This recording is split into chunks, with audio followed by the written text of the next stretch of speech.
Hello, I'm Charles Abraham. I'm a professor of psychology and a behaviour change scientist at the Lifestyle Medicine Institute. I've designed this course with Rebecca Anderson to help you understand how people change, how you can change.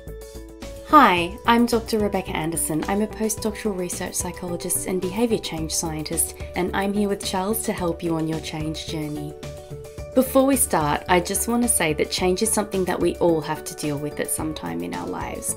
None of us get through our entire lives without having to go on some sort of change journey.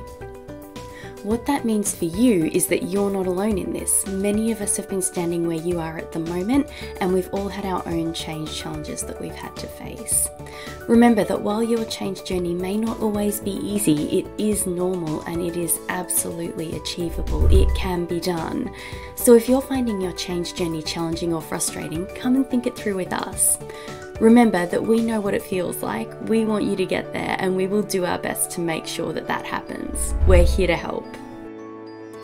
As you go through the behaviour challenges, you'll be changing what you do, changing your lifestyle, and gradually changing who you are.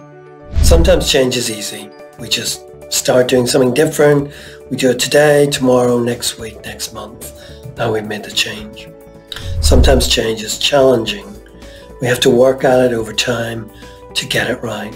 There are two pieces of good news here though. One is that if you take the right steps, then making your changes becomes easier. They become habitual. You find it easier to do. So you don't have to work hard forever, just until you make those new habits. The other bit of good news is that as you succeed with change, I think you'll feel a lot better. Certainly I felt liberated, inspired and very happy by some of the changes I've made that have made me into a better version of myself. And that's a very important point. Change is about how you feel. And one of the big end points is that you feel better about yourself, that you feel better about who you are. I've put this course together to help you manage that process of change when you feel you need to work at making the change to be successful.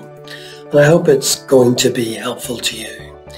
It's based on the science of psychology and findings from research into behaviour change about what helps people change and what doesn't. What's in the course? Well, the course really focuses on parts of the change journey. The first one is understanding. This is about your beliefs.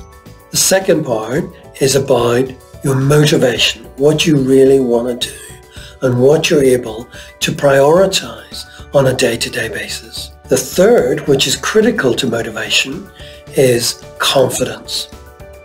Being confident that you can do what you've set out to do. And this depends critically on goal setting. The course contains useful material on goal setting, goal tracking, goal review, and resetting your goals to make them work if you've identified problems. Finally, the end point of changing yourself is making new habits, and the course will help you understand how to do that, what it is about habits that makes them easy for you to do. Of course, because habits are easy to do, this can also mean that you have unwanted habits. So these are habits that you've developed in the past, you've done these things over and over again, but now you don't want to do them anymore. So you have to break and eradicate these habits. So that's the sixth part of the course. Now I find this diagram helpful, so I'm just going to go through it. So first of all, there's your understanding of the world. How do you understand your health? How do you understand how your body works? How do you identify yourself? Who are you and who do you want to be? What are your relationships like others like? And as well as these beliefs, there's how do you feel? What is valuable to you in your life? And what do you feel most strongly about? Understanding these questions, understanding your world and yourself is a key foundation for change because that's where you base your motivation. Motivation is, I want to do this. This comes first. I prioritize this. And in order to change, you got to feel that every day. Not just on Monday, but on Monday, Tuesday, Wednesday, Thursday, Friday, Saturday. It's got to be stable and it's got to be strong.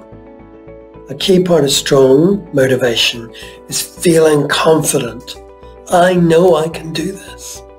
Now this is very linked to the goals you set yourself.